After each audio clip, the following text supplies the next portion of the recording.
Today's episode of Psychology America, it's about obsessive compulsive disorder, also known as OCD. And today's expert guest, Dr. H Weg, hello, psychologist, is going to help us to really understand the definitions of OCD as well as what the treatment options are. So Dr. Weg, you are the guy when it comes to OCD. You wrote a book about it. What's that? I'm one of the guys and gals. One of them, yes. But you wrote a book about it. You have a series on YouTube, OCD Tips. That's right. You have been featured as an expert guest on ABC's 2020, as well as NPR about OCD, and much more, which the listeners and viewers could look on the show notes to learn more about you. And you even wrote a song about OCD. Huh. Right? Yeah, the International OCD Foundation had a contest a few years ago for really, what's wonderful about the IOCDF is the members are made up of professionals as well as lay people. So about 1/3 of the membership is professionals, mental health professionals. About 1/3 are people who have OCD, and about 1/3 are family members of people who have OCD. So it's a big mix. And so the invitation went out for this contest to write a song about OCD. That was it. There was no other parameters around it. I think it just needed to be less than 4 minutes long, whatever it was. And so because I've been playing guitar for a long time, and at least back in college days, I used to write a lot of my own songs. I said, well, I know a lot about this and I can write songs. So I wrote a song and I submitted it and I came in second place, which I'm very proud of. Who came in first? Some rap song, which I was not able to compete with because I'm in my 60s and rap is not something that I can write very well. You could, but not that time. Yeah. So I noticed that you have a blog in Psychology Today, and in that blog you wrote an article comparing the many varieties of OCD to the varieties of ice cream. Yeah, I really said that because a lot of times, and it's not just me, just so happens when I see other professionals who are OCD experts talk about OCD, they will talk about the different flavors of OCD. And so ice cream just seemed like the closest metaphor. And it's not really an official way of categorizing obsessive compulsive disorder. But most people will identify their type of OCD by the kinds of compulsions that they engage in. So, the most common ones that people are and your listening audience may be aware of are the people who have obsessions about cleanliness, contamination, dirtiness, and so they clean a lot, they wash a lot. Yes. And there are people who their obsessions are doubts about whether or not something is safe or something was done. And these are the people who check a lot. And so they check about things like, is the door locked? Is the gas range turned off? With the window shut properly? Those kinds of things. Did I leave my, with kids in school, did I leave my book bag in the last class, or my book? Is my book out? So a lot of checking. So those are the more common ones, but there are many, many different kinds that are less known and that seem sometimes like something else that may even seem bizarre or psychotic. So I can spend a moment kind of reviewing some of that with you. Maybe before you review the bizarre and psychotic OCDs, can you help listeners and viewers to understand what obsessions are and what compulsions are? Oh, sure. So let's just talk about the definition of the disorder itself. So when you're talking about obsession, think of the words obsessive compulsive disorder. When you think about the term obsessions, you're talking about intrusive thoughts, unwanted thoughts. I'm just minding my own business, doing whatever that I'm doing, and a thought enters my mind. It could be anything, like as we just talked about, is that thing clean enough? Did I turn off the gas stove? But it could also be something like, Am I gay? Might I not take a knife and like kill this person that I love that's standing right next to me? Or really just about anything. But it's a thought that makes the person feel very much afraid, creates anxiety. Once the person experiences the anxiety, they want to not feel the anxiety. And so they'll usually engage in a compulsive response. Usually it's a behavior, sometimes it's mental as well, but it's essentially designed to help lower the anxiety, to neutralize the anxiety. And so in the examples that we talked about earlier, when I wash my hands because I think I've contaminated them because I touched something that was dirty, contaminated, then the washing of my hands is called the compulsion. Or the going back and checking the door and touching the door, making sure that it's locked is the compulsion. And so the obsession is something that happens to you. The compulsion is something that you yourself are deciding to do as a way of trying to manage your level of anxiety. Now, being obsessive compulsive is not in and of itself a problem. Most really successful people have a certain degree of obsessive compulsiveness there. They really want things to be in a certain way. They're really strict with themselves about how things need to be done. They structure their lives in a very particular way, which allows them to be very successful. The key term here in OCD is the D, the disorder. And what that basically means is you're being obsessive compulsive in a way that takes away from your ability to perform well or at your best or even at all. It interferes with your quality of life. It basically is a disorder. It's a problem. So, people will sometimes say, do I have OCD because I have a particular way, the way that I like to organize my kitchen or the way that I do my laundry? And my question is always, well, is it a problem? Is it a problem for you? Is it a problem for anybody else? Does it cause any stress? Does it cause any family conflict? And if the answer is no, well, then it's not OCD. It's It's not defined by being a problem. Right. Yeah, it's not significant enough. And I do think quite a lot of people think that they have OCD, or they casually say, oh, I've got OCD, but yeah, they may not. The International OCD Foundation, and there's a lot of, this is an international organization of over 10,000 members.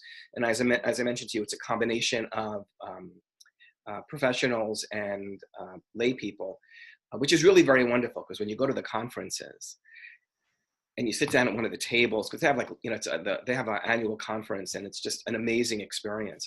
And you sit down at one of those tables, and you sit down next to somebody, and you don't know if that person is a person who has OCD, if it's a person who's a family member of someone who has OCD, or if they're a psychologist, clinical social worker, psychiatrist who works with OCD. And I really like that. I think it's very respectful in the sense that it kind of puts everybody on the same playing field, same playing level. And it really is about just people who come together whose lives are somehow touched by OCD, whether it's professionally or personally. Yes, I like the mix of that, the way you really describe is great. it. And the international organization has probably close to 30 affiliates at this point worldwide. Most of them are in the United States. And I'm president and one of the founders of OCD New Jersey, which is the New Jersey affiliate of the International OCD Foundation. We've been around since about 1998 now. So it's been a while.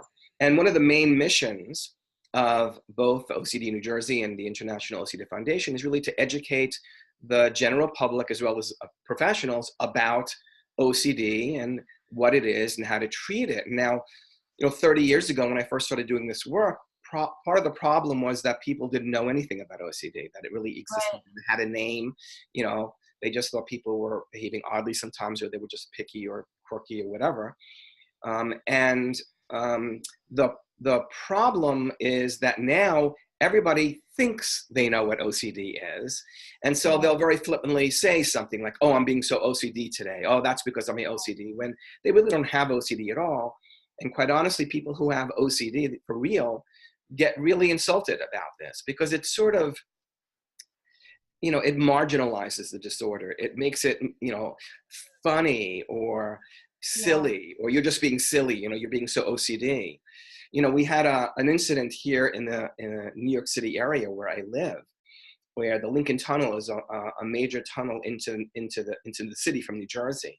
And during the holidays, this past holiday season, they put decorations along the words Holland Tunnel. And the usually the Christmas tree, the triangle of the Christmas tree, is right on the A of Holland, in Holland Tunnel. And for whatever this year, they kind of mixed them all up and they put them in different places. And someone complained that it was in the wrong place. And somehow it came out that this particular person had OCD. And so it was all over the papers how Holland Tunnel, messed up its decorations, and everybody who has OCD, who comes to the tunnel is like being made crazy, that kind of stuff. Just really irresponsible statements about this. Yeah. And I wrote back to a couple of the papers really complaining about it, and they published it, which I was really glad about. But, the damage was already done. It reinforces the idea that people who have OCD are just difficult people to deal with and just are very picky, as opposed to having a true and sometimes quite debilitating psychiatric disorder. Yeah, that are struggling with this. And in fact, I was reading about how there are brain differences in folks with OCD. In a University of Michigan study, it was a meta-analysis, and it looked at brain scans of nearly 500 people. And it found that with folks with OCD, there is one part of the brain that notices errors a lot more than everyone else. But then there's another part of the brain that normally would put the brakes on that and stop you from noticing the errors, and that's underactive. So right. There's a lot of debate. I didn't mean to cut you off. Were you going to say something? Yeah, go ahead. I'm listening. There's a lot of debate about really what goes on, and a lot of theories about what goes on that contributes to OCD. There seems to be a genetic predisposition because it runs in families, but we don't know specific information about that.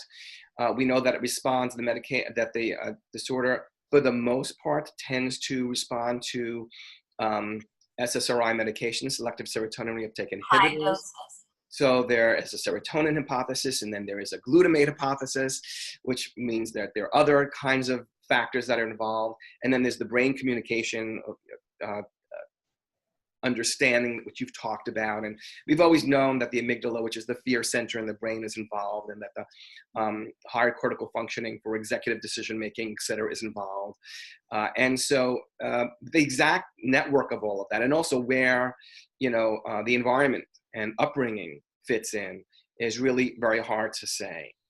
I would say to you this, that I think it's really very important in terms of any of the actual specific medical interventions to try to understand what's actually going on. When it comes to the cognitive behavioral therapy treatment of OCD, the focus really is on how is it manifesting itself, and how do we adjust therapy to meet the demands that seem to be dictated by any new information that we get from the research. Yeah, I mean, the fact is that the proper treatment will give relief to 90% of patients that seek treatment, which is really wonderful. Yeah, I mean, I see different percentages, but it's pretty high all around. Yes. Before we go on to treatments and what we could do, I thought it would be helpful to make the distinction between OCD and obsessive compulsive personality disorder, and they are two different things. Yeah, they're very, very different things, actually. Yes. When you're talking about OCPD, obsessive compulsive personality disorder, it is one of a set of personality disorders that is described in the Diagnostic and Statistical Manual, which is sort of the Bible of mental health professionals, and where it shows, if you have, in order to have this diagnosis, you have to meet A, B, C criteria kind of thing. This is just a way so that we all know we're talking about the same thing when we're discussing diagnoses of patients, or clients, as I prefer to call them. And with OCPD, it has more to do with what it sounds like, personality type, just the way that they are in general. They tend to be somewhat more rigid in just their attitudes about just about anything. They tend to focus on the minutiae and details of things, the idea of, missing the forest for the trees. They tend to be very controlling people, very rigid people, and they have very little insight. And what I mean by that is they basically will come into therapy because other people are angry with them. Mhm. or other people are making them come into therapy. And they're like, I don't know what's the matter with all these people. I'm not being unreasonable. To me, everybody should think this way. With obsessive Yeah. compulsive disorder, it's a completely different thing. People will come in and they'll say, I'm ashamed to tell you what I need to tell you because it sounds crazy. I feel like I'm a crazy person, I have these ridiculous thoughts. I know that I don't need to do these things, but I'm so anxious that I feel compelled to do them. And And I so think there's you're making a distinction that with OCD, patients don't like the symptoms, but often with OCP. OCD, they like it. Well, it They, isn't even much that they whether like it. They don't see a problem with it. it's rigid or They yeah, think they're there's a rigid. they think there's a problem with everybody else most of Right. the time. So that's a big distinction. Yes. Yes. So, okay. Um, let's go on with treatment options. Oh, All wait right. a minute. Well, Oh, I skipped the part about the different types of OCD. Let's go back. Sorry about that. okay, that's fine. Yeah, So, I think when I there talked should, before about obsessions and compulsions, yes. um, the focus of how we describe different flavors of OCD tends to focus on those compulsions, the way in which things are acted out. So I started talking a little bit about people who are washers or people who are checkers because they go back and Yes. check. And sometimes checking is just checking for reassurance. And so the kid who says, Mommy, am I going to be okay in school today? And keeps asking that question over and over again, regardless of what the mother says, Yes. is doing a kind of a checking, seeking reassurance kind of behavior. So that's also a checking. We also have things like repeating behaviors. So for instance, if I walk into a room and as I walk through the doorway, I have a bad thought in my head, I might then feel the need to go back, have a good, make myself have a good thought and re-walk through the door.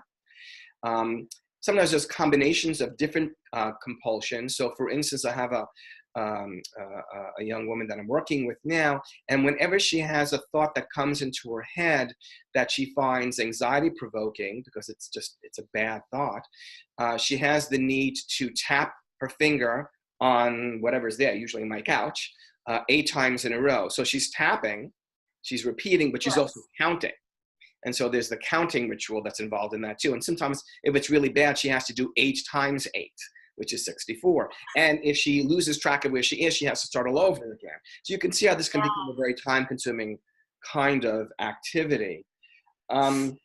So, those are some of the basic kinds of There are also some where folks feel like they are going to do something very violent to yeah, so loved ones. now you're talking about really other kinds of ways of thinking about the OCD, and so you have people who are struggling with what we call fear of loss of impulse control.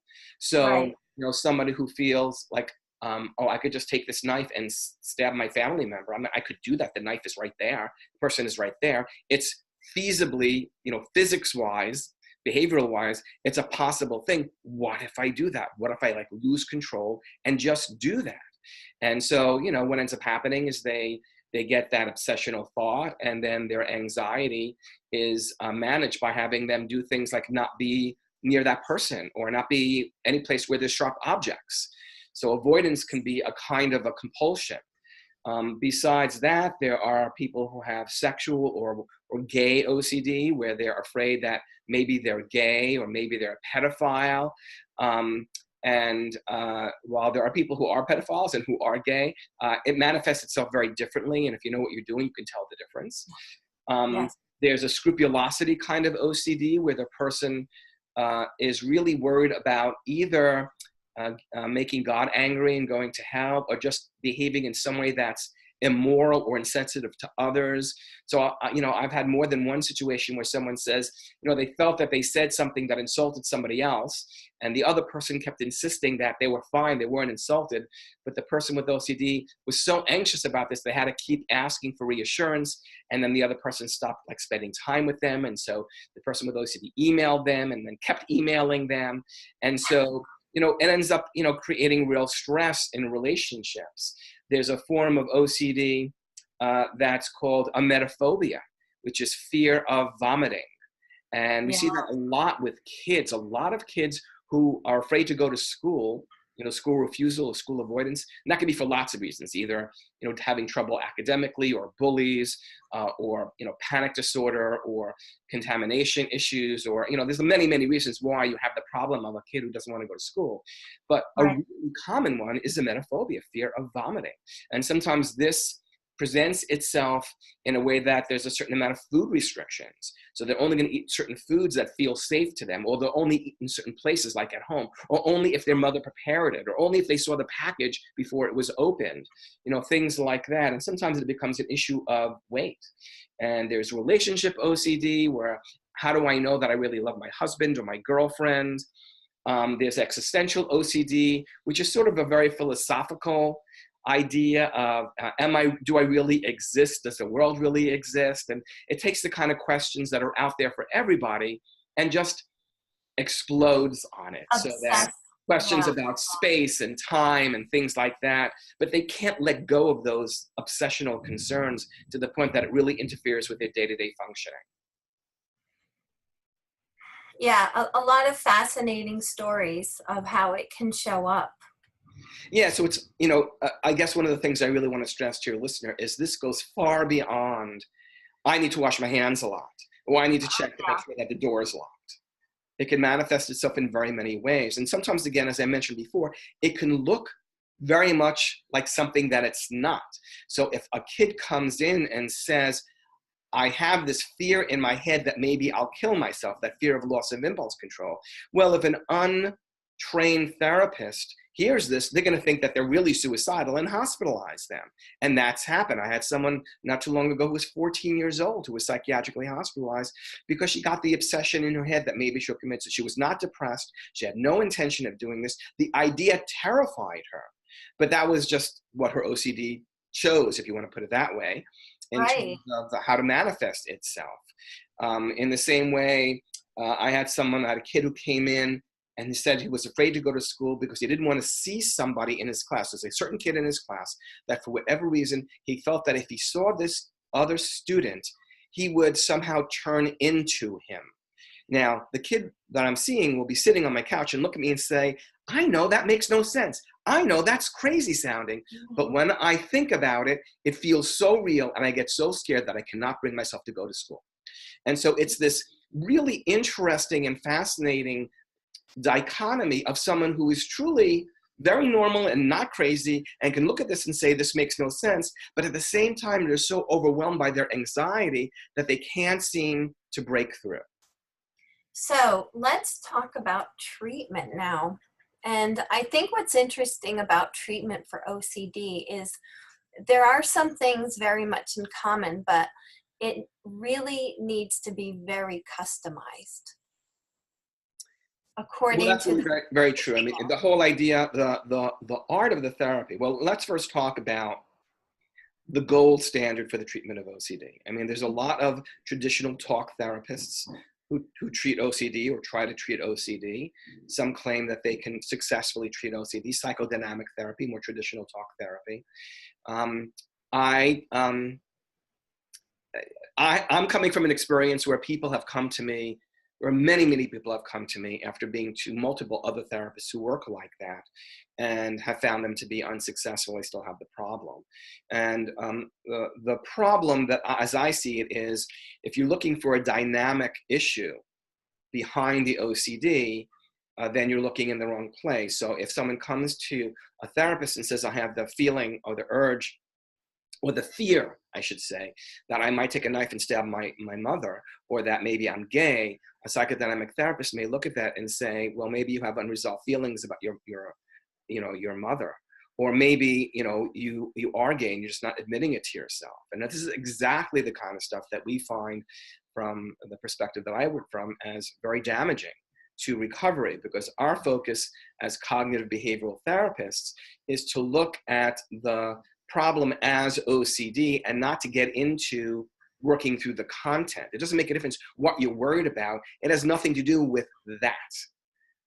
In the same way that if I walk into an elevator and I'm afraid that I'm going to suffocate in the elevator or tunnel, well, you're not going to suffocate. They're not airtight. The reason why you feel that way is because you have a phobia, not because of anything having to do with the tunnel or the elevator.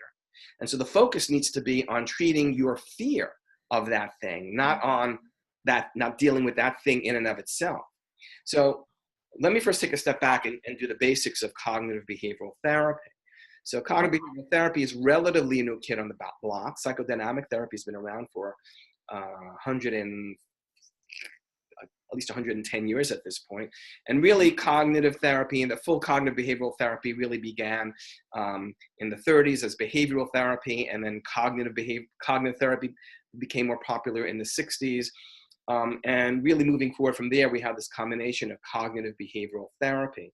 The main difference is we look at cognitions, how a person is thinking, and their behaviors, what they're deciding to do behaviorally, as being the problem. And really the therapy is not the traditional therapist that people think about maybe from movies or magazines or whatever, where the person is sitting with a paper, you know, a little pen and pad and taking notes and not saying hardly anything, and every now and then, oh, that's interesting, tell me more, how does that make you feel?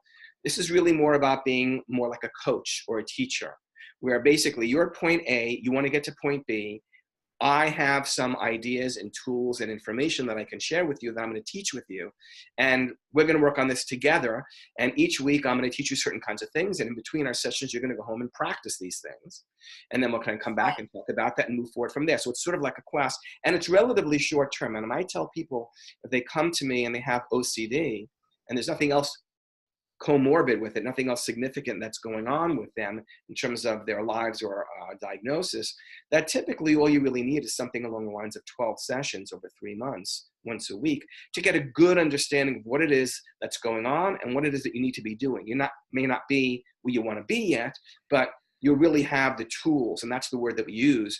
We give people different tools to utilize to help them manage this problem more effectively. And I'm using my language very carefully. We use the term manage because I'm not comfortable with the word cure. I've known people who had OCD and then after treatment seem to not have OCD, but I think it's jumping the gun to be able to say that we can cure OCD. And for the most part, we communicate that OCD is a chronic disorder that waxes and wanes, and you may be asymptomatic. You may not have any symptoms for a long time, but if something happens, let's say you haven't had a good night's sleep for a few days, or you get ill, or you're under a lot of stress, and you are some way compromised, the OCD is always waiting in the wings to manifest itself and express itself again. Just like anybody with a physical disorder. They will have the tools, having had therapy, at least they will have the tools to know what to do. That's the idea. The idea is that we're sort of setting them up for life, so that whenever or whatever this thing does in terms of how it may manifest itself, you know how to think about this and how to respond to it. I take that approach too with my patients. I set them free as soon as they're ready to go, and I take the model of intermittent periods throughout a person's lifetime. They can come back when they need to later, and that's Dan Fishman's idea. Yes. Yeah. So, Alan, you know how we have relatives that are not really blood relatives, but they may as well be. Like they're very close. Yeah. I had an Uncle Harold. He's no longer with us, but he had a saying which I think applies to the treatment of OCD, and I'd like to know what you think about it. Sure. And his saying was this: the more you resist, the more things persist. Okay, so what you're hitting upon there is a really interesting concept in the treatment of OCD.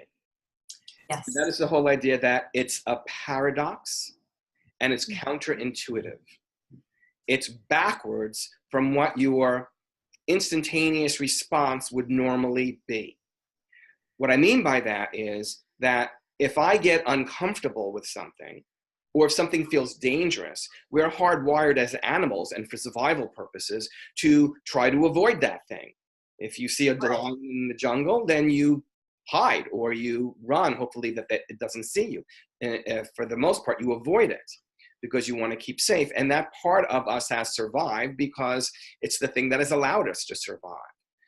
With OCD, when you feel anxious about your hands being dirty, it makes sense to go and wash them. When you feel that you haven't locked the door properly, it makes sense to go and check it. We do the things that are designed to make us feel less anxious. But those are the very things in the world of OCD that actually worsen our situation. The more you check, the more unsure you will be. Not the more sure you'll be, the more unsure you will be. Now, that doesn't really make sense when you hear it, but that is the way it ends up working. Sometimes you may feel more sure after checking for a few minutes, but then in the big picture, it feeds the unsureness of the way that your brain works. And so the therapy at its heart is about not running and hiding and trying to avoid the things that you fear, but turning around and facing the beast and moving towards it. Yes, So, which can be applied to many things in life. Yeah, so you may have heard, your viewers might have heard of the finger trap, which is like this woven cylinder of material, and you stick your finger in both ends, and then you try to pull it out, and the harder you pull, the more tight it gets around your fingers. The only way to really get your fingers out of the finger trap is to sort of push them in together towards each other, and that opens up the cylinder of woven material, and then you can slip your hands out more easily. Other examples are, the more I feel like I have to go to sleep because I need a good night's sleep because I have a really important meeting tomorrow morning, the more likely I'm going to struggle with going to sleep. Whereas if I know I have all day to sleep tomorrow, I'll fall asleep in an instant most of the time. Surrender to quicksand is the same thing. You try to jump, climb out of quicksand. The more you move to try to climb out of quicksand, the more you sink into it.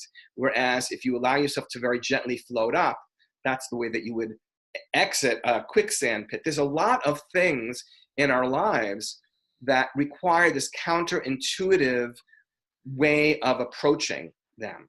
And dealing with fear in general, and especially with OCD, that is very much the fact. That's what exposure and response prevention, ERP, sometimes people will say EXRP, but it's exposure and response prevention is really the main kind of cognitive behavioral therapy that we utilize with obsessive compulsive disorder.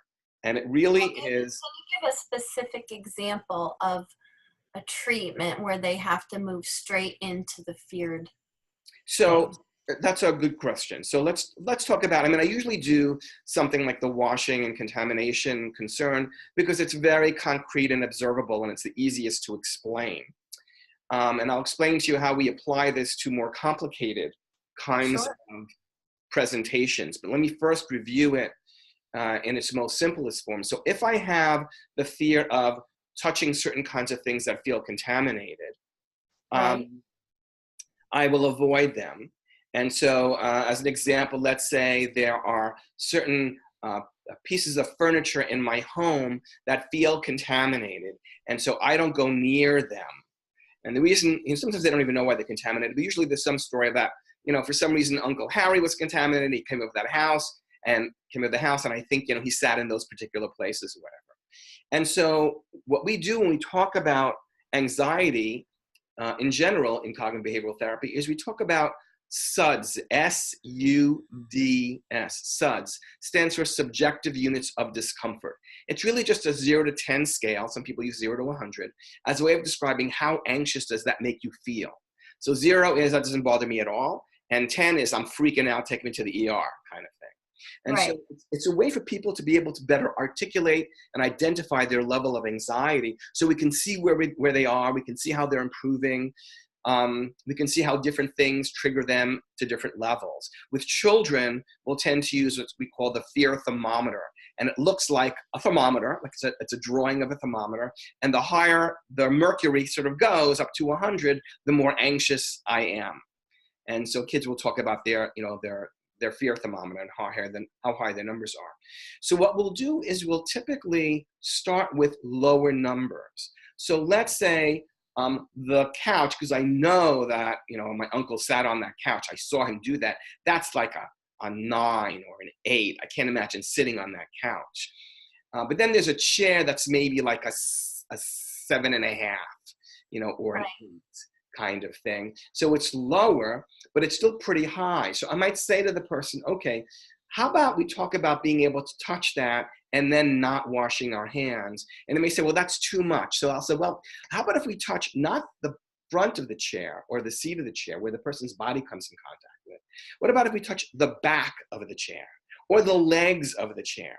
And that might feel a little less contaminated. So let's say that's something that's a 5 or whatever. Then we'll have the person touch that part of the chair and, you know, spread it on their hands and on their clothes, and then go around and spread it around the house even to other things that feel less than a 5 contamination. You'd spread that contamination. And we do that. Contaminate everything else.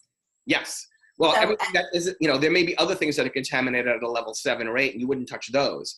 But everything that's a 0 or 1 or a 2, you know, you'd start to really contaminate everything because you want to spread that contamination. And then if you have to wash your hands because you went to the bathroom or something like that, you would then retouch that level 5 contamination. So you're in that state of contamination all the time. And what tends to happen, straight into the contamination. yes, you move right into it. And if 5 is too hard, then we start with 3. We start with whatever the person is willing to agree to first.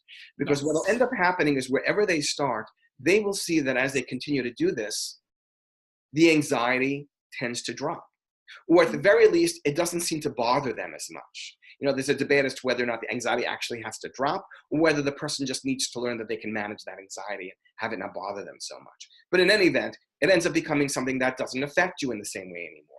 And then kind of like going to the gym and adding more weights to your barbells to build up more strength, and then more weights and more weights over time, you go up that ladder of higher and higher numbers on that SUD scale until you're able to touch everything without it really controlling you anymore. So the key concepts in exposure therapy is you've got to, what I call, fly into the darkness, like move towards the thing that makes you feel anxious. And you need to do it over and over again, because it's doing it over and over again over a period of time that you'll see that drop in those SUDs. But if that feels really scary, keep in mind that the client, the patient, is always in control of how fast and where they start. And so it's really about starting where the person is willing to agree to start, and then moving forward from there. And as they find themselves getting better, they're going to believe more in the treatment. They're going to see, oh, this really does work. The more I actually move towards this thing and I spend time with this thing, the less anxious I'm experiencing the issue, and the more free, of course, I become, because now I'm no longer worried about the things that I used to be worried about, and I can go places and do things that up to this point I haven't been, because the OCD has been scaring me. Yeah, I have seen that for myself. Yes. One of the other things I'd like to mention about the whole concept of OCD, and this is something that I use a lot in my therapy, and something that I've seen a lot of therapists who work with OCD, a lot of them discuss when they're talking about OCD, and that is the concept of anthropomorphizing the OCD. That term is essentially means to give life to the OCD, to make something that is not human to act as if it's human. So when a person says, oh, my car didn't want to start up today, she's being temperamental. Well, your car is not a she, and your car is not being temperamental, it's a car. But we give these human-like qualities to things all the time. Here, what we do is we're making it as if OCD is, with kids especially, we call it the bully. It's like a bully that intimidates you. If you don't do this, you know, you're going to suffer, or this terrible thing will happen. And so we develop a relationship with the fear where you're turning around and you're standing up to this bully and you're fighting back. And that concept makes so much sense, because if you think of this thing as being a living, breathing, sentient being that's your enemy, then everything that you experience makes sense. So if I stand up to this OCD and all of a sudden, you know, I feel the threats in my mind become bigger and I get more scared, it's because the OCD is itself feeling threatened. It's like a cat that feels threatened, and it bares its fangs and it raises its back and it makes itself look bigger and scarier. It does that because it feels threatened. The OCD does that when you begin to stand up to it, but ultimately you end up being victorious. And I tell people all the time, the reason why I can pretty much guarantee that we are stronger than your OCD is because your OCD is only as smart and as devious and as tricky and as manipulative as you are, because it's in your brain. It's basically a part of you. But the difference is the OCD is just the OCD, whereas you have yourself and you have a therapist, and you have family members. So you have this team of people that are on your side, coaching you, working with you, supporting you. And so all things being equal, the scale is tipped in your direction. You have to win ultimately. Way to say it. Yeah. So much of it is about facing uncertainty, because the person who feels like, if I don't touch the doorknob 5 times, then one of my family members may die. Yeah, no, there's two things you're bringing up there that I wanted to mention. One is the idea that sometimes the fear, the obsessional fear seems to be kind of related to the situation. So if my fear is I might, this might be germy and dirty, and I might get infected or make my child sick and infected, so I need to wash my hands. Now, I might need to, the fact that I might need to wash my hands for hours may be a great exaggeration, but there's still a certain logic to it that if I thought something was dirty, that I would try to wash my hands. But there's a lot of OCD, and especially with kids, where we call it magical obsessions, where there's a magical relationship. If I don't wash my hands, my mom will die in a car accident, or something else terrible will happen that's totally unrelated. A very superstitious kind of thing, like that old saying, for your older listeners might remember the old expression, step on a crack, break your mother's back. That's an old saying, where it really is just totally a superstitious thing. And that happens a lot. So I just wanted to mention that.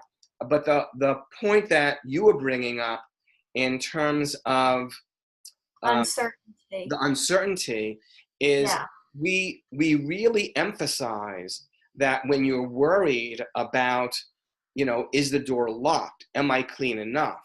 That we don't have conversations about why chances are the door is locked. You've already checked it. Or chances are your kid's not going to get sick. And we're not working on convincing the person that they're wrong. And we instruct them not to try to convince themselves that they're wrong, because you can never be 100% certain. You're going to lose that battle all the time. And so the goal is not so much to challenge the fear, but to accept the uncertainty of the situation. And one of the interesting things that's very true, and that I try to emphasize with my clients, is you already do that with so many other things. When you leave my office and you get into your car and you go on the highway here in New Jersey, there's a chance that you can get killed in a car accident. And it happens every day in the state. But you still go into the car, even though you have no guarantee. Why? Because you assume it's going to be okay. When you eat dinner, there is always a possibility that you can choke to death. That happens every single day. It really does happen. But we assume it's not going to. We take proper precautions. And then we kind of live our lives. Because if you don't do that, you can't do anything. And so the idea is to notice how OCD just cherry picks certain things that all of a sudden it becomes intolerable to be uncertain about, which is ridiculous. Right. If you can be uncertain about all these other things, you need to learn to become uncertain about these other things as well. Right, yeah. So moving towards the thing that you're afraid of, accepting uncertainty, anthropomorphizing the OCD and seeing it as a living, breathing enemy, doing things on a hierarchy, one small step at a time on that SUDS level. These are all real basic concepts to the treatment of and understanding of what OCD really is. And you wrote a book about bringing storytelling into the treatment of OCD. Yes, I did. And the reason I did that, I didn't sit down to write that book. What happened was, more than anything else, I find that, people are coming to me because they feel anxious and they're afraid. And the therapy basically involves doing things on purpose that, at least in the beginning, make you feel more anxious and more afraid. Well, that sounds like crazy. So I have to kind of sell the therapy. I have to kind of teach them what OCD is and how the therapy really works. And so I started developing metaphors and stories to try to explain these sometimes, again, very counterintuitive concepts. And I found that depending on the different things that we were talking about, I would come up with a different story and then a different story. And at the end of 20 years, I had like, 70 stories. And I said, well, this is a book. And I just kind of put them together. And in the book, it basically says, this is the story and this is how it relates to OCD. So I'll give you a couple of those stories just to, to illustrate to you, how that works. And B, also to kind of reemphasize some of the ideas that you and I have already talked about. Thank So you. one of the stories I tell is called the bee trap. And it goes like this. Bee trap, this is really less of a story and more of a metaphor. So a bee trap is really a thing that you put in your backyard when you have a bee problem and you want the bees to go into the trap and you don't want the bees to bother you and your friends. You don't want to sting you and your friends. And so you can make a bee trap yourself. The way that you do this is you take a 3-liter bottle of soda, the kind that's not green or brown, but it's clear plastic. And you empty out the soda and you take off the labels. You have a long, clear plastic bottle. And then you pour some honey into the bottle and let the honey dry at the bottom of the bottle. And then you take the bottle and you turn it upside down and you attach an open paper clip or some little piece of wire to what is now the top of the bottle. So you can hang it upside down from a tree, branch, or whatever in your backyard. But there's one more thing you have to do before it'll work. And that is you take black electrician's tape, the kind of tape that they put on wires. It's about a half an inch wide and it's a thick black tape. Yes. And you wrap it around the circumference of the bottle, starting about a third of the way down, and you wrap it around and round and round past the open nozzle, and you cut it so that there's still an opening, but the 2/3 bottom of the bottle is all covered in this black tape. And then you hang it. What ends up happening is the bee enters the yard. It doesn't really smell, it doesn't have a nose, but it can detect the honey even though it's dried. And it follows that scent up through the little hole at the bottom of the bottle, and it goes inside the roof of the bottle, and it does whatever it does to the honey. And when a bee is ready to go back to the hive, it's programmed that when it's inside something, like a cave or a tree trunk, hollow tree trunk, that the way out is where the light is. Now, all over the top of this trap is light. The whole bottle is clear, so there's light, but the bee doesn't get the concept of light, of plastic. So it keeps banging body against the plastic trying to get out. And you might ask the question, well, why doesn't the bee just go in the way that it came out? Why doesn't it say, well, duh, I just came into this bottle by going through that little hole at the bottom of the bottle. I'll just go out that way. The reason it doesn't do that, because every time it starts to fly down towards the bottom of the bottle, it's darker down there because we blocked out the light with the tape. So it feels like to the bee that it's going in the wrong direction and it flies back up. So what that has to do with OCD is that the way for the bee to be free of the trap, it needs to fly in what feels like the wrong direction into the darkness to get out to freedom. And that's exactly what we're asking people with OCD to do. You have to fly towards the darkness, towards the very thing that you feel you're trying to escape from in order to become free of it. Oh, yeah. And people with traumas, people facing phobias. Yes, well, that's true to some degree with all the anxiety disorders. Yes. That anything that makes us feel really uncomfortable, once we become a slave to avoiding it or working around it, then really it's about working through it by moving towards it. It's a great paradox, and that's a nice illustration in that story. Yeah. So go ahead. That's an example of that. I tell another story of the idea that let's say you and I, Alexandra, are friends, and you asked me to go to the movies, and I go to the movies with you, and I'm so excited that you asked me to go to the movies, I don't even pay attention to what movie we're going to. When we pay, we sit down, and the movie starts, and it's a really bad horror movie. And in the story that I'm telling you, you love these kind of movies, and I hate them. So as soon as the first scene happens, and it's really gross and bloody and horrific, I run out of the movie theater. That's out of the theater itself and into the lobby.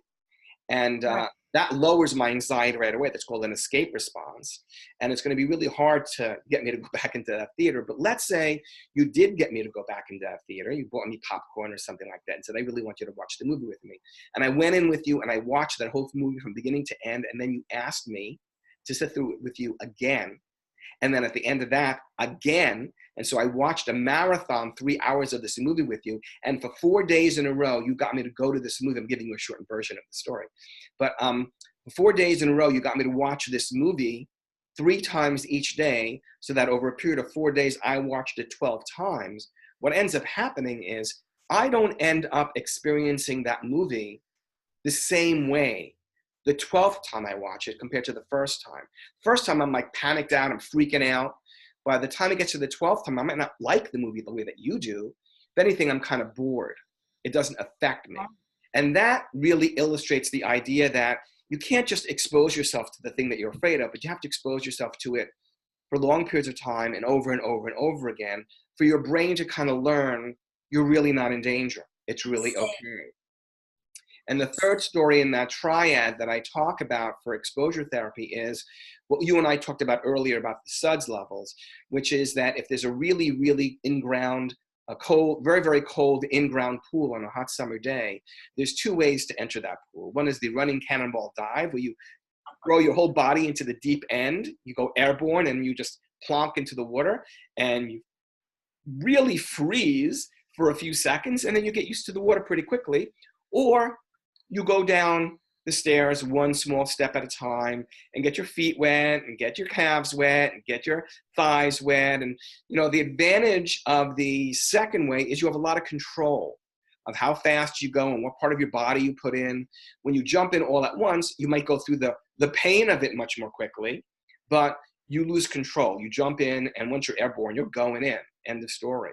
And so I tell people, what these stories are telling you is that you have to face the darkness. You have to move towards the darkness. You need to do it repeatedly and for long periods of time so you really can acclimate. But you have control over the speed and at what end you enter that swimming pool. And so you really can control how fast the whole process works, because people hear the first 2 stories and they're like, well, sure, I get the idea, but I can't do that because it's too scary. But if I give you that sense of control, I tell people we're driving in a car together. You're in the driver's seat. You have your hands on the steering wheel. You have your feet on the brake and the gas. I'm just the GPS. I'm just the guy with the maps and the directions. You're the one that's making things happen. And It's really very important that people trust that and they have the sense of being in control. Because think about it yourself. If you're afraid of something and someone pushes you before you feel ready, you're going to dig your heels in. You're going to fight back. And so it has to come from the person and their willingness to move forward. And so another part of this therapy is what we call motivational interviewing, which is really like, what is it about having this problem that you hate?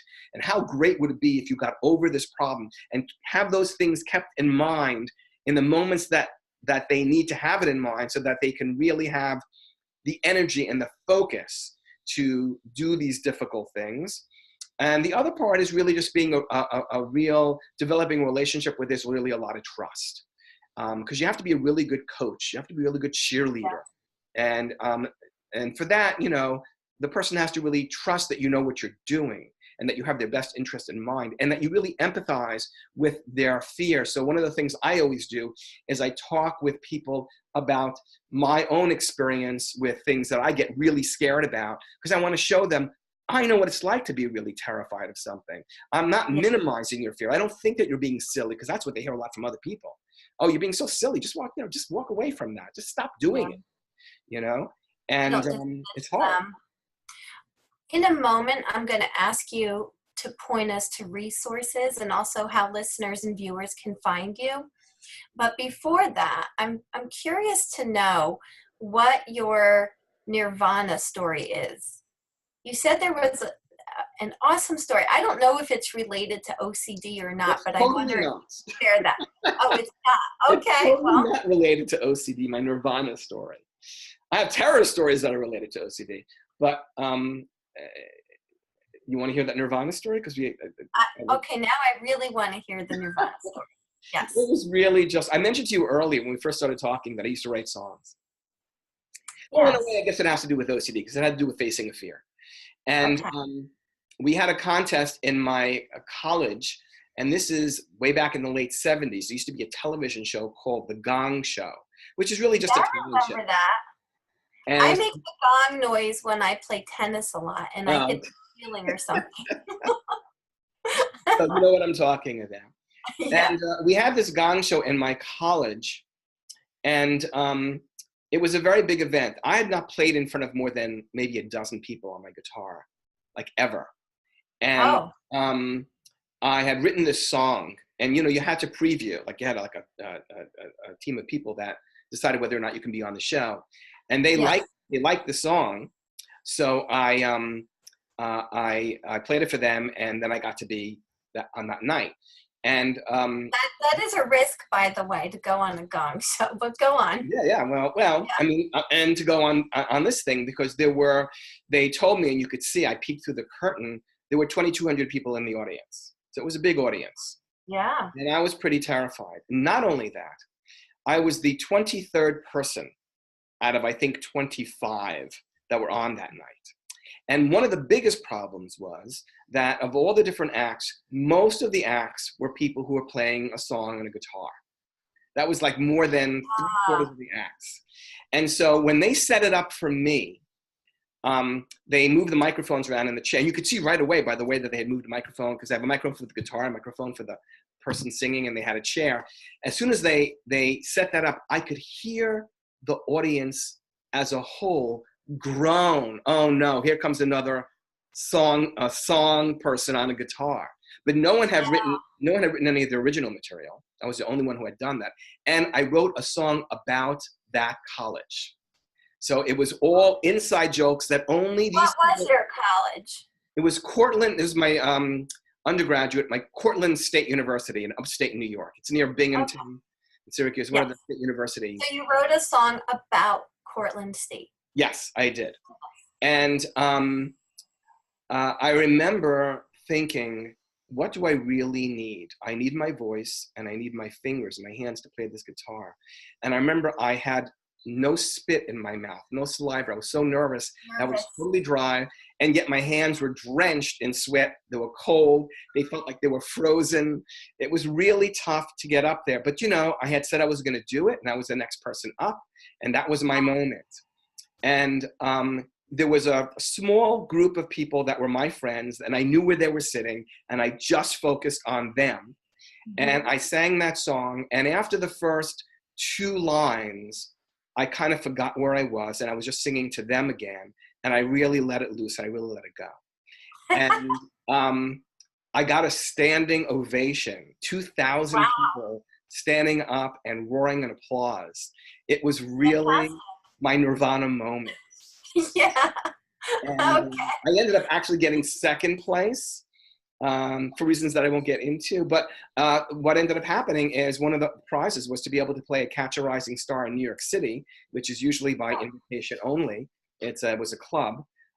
And I did play there. I went because I lived near the city, so I was able to go and play there.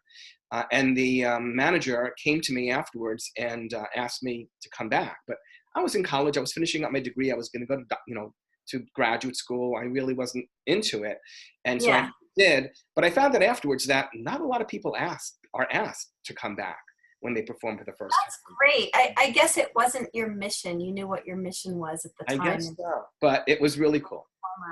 I love it. And when you first started telling the story, I was afraid you were going to get gonged. So I'm glad that wasn't. No, I did not. I did not. And it was really, I mean, even now talking about it, I get like a little bit of this high feeling because it was really so intense. Yeah, and you really faced a fear. Yeah, I mean, part of it was I did it. Part of it was just I did it, I did a really, really hard thing to do. And the other part was just seeing this. In my head, I remember thinking, I can see why people in the performance industry kind of get like hooked.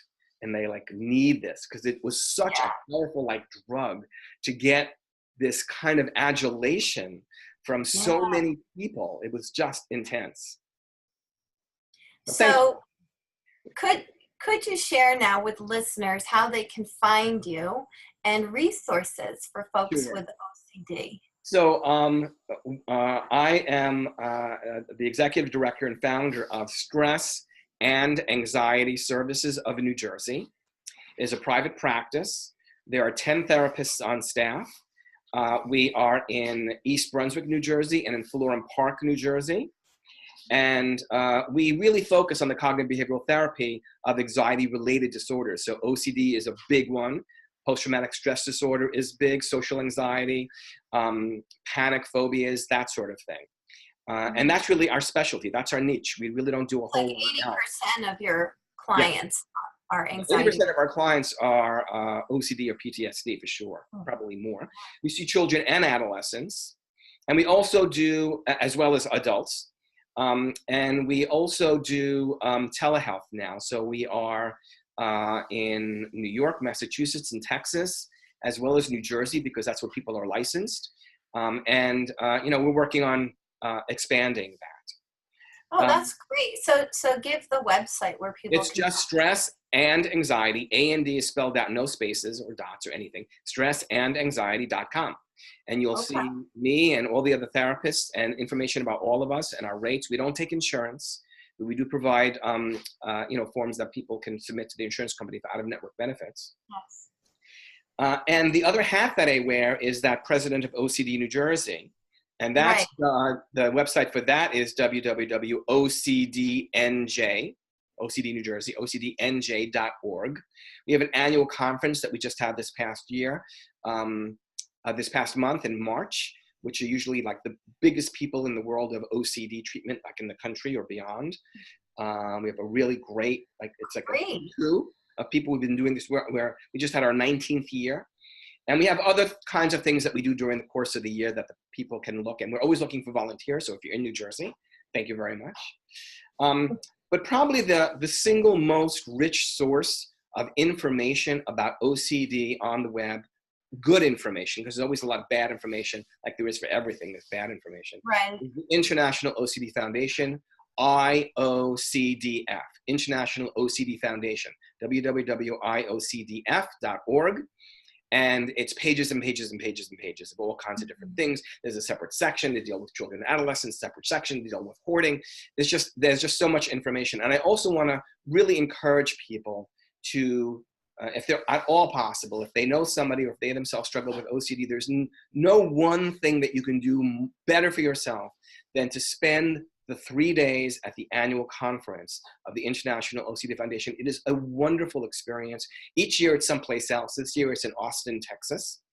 I think the following year it's going to be. Great place. It is, great place. It's always in the middle of the summer, so I don't know if the middle of the summer is the place I want to be, Austin, Texas, but because it could get pretty hot. But, everything's air conditioned, it's all in a hotel, and Austin's a great town. And, it's not a conference that mental health professionals are used to going to. And it's not the kind of conference that people who aren't mental health professionals are used to going to, because it's a combination of both. And so you have this mixing of these people, and it's just awesome. And there's kids running around and adolescents hanging out. And it's just a very, very warm and supportive community of people that are on the cutting edge of research and treatment for this disorder. And it's just really very, very exciting and very, very healing. Every time I get one of my clients to go, they do not come back and say, that was great, that was awesome. They almost always use the term, it was life-changing. Wow. I really couldn't push that conference more, but it's hard because it's expense and it's travel and it's hotel and it's all that kind of stuff. But now my listeners will know about it and the viewers on YouTube. So thank you so much. What a pleasure, Dr. Alan Weg. Thank you very much. Thanks for having me, Alexandra. Really appreciate it. Thank you for coming.